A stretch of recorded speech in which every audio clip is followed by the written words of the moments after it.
We'll guide you through how to make VirtualBox run smoother. Quick disclaimer, skipping a single step will affect your final result, so you need to follow this step-by-step guide carefully.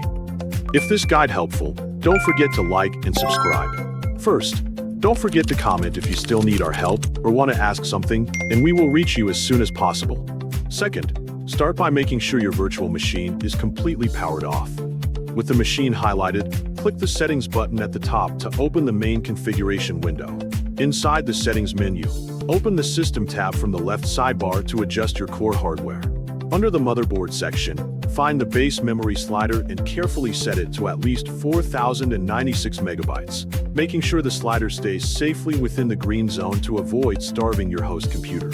Next, navigate over to the Processor tab located right next to the motherboard settings.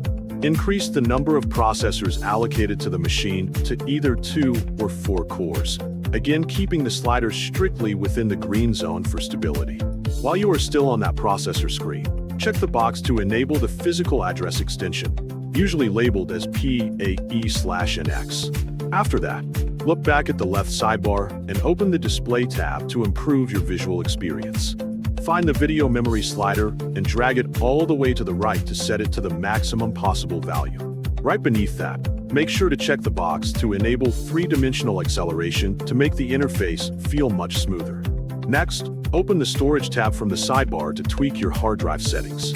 Click on your primary virtual hard disk file from the list of storage devices, which usually ends with the .vdi file extension. Look for the Attributes section and check the box to enable the solid-state drive option, which tells the guest system to optimize for faster storage.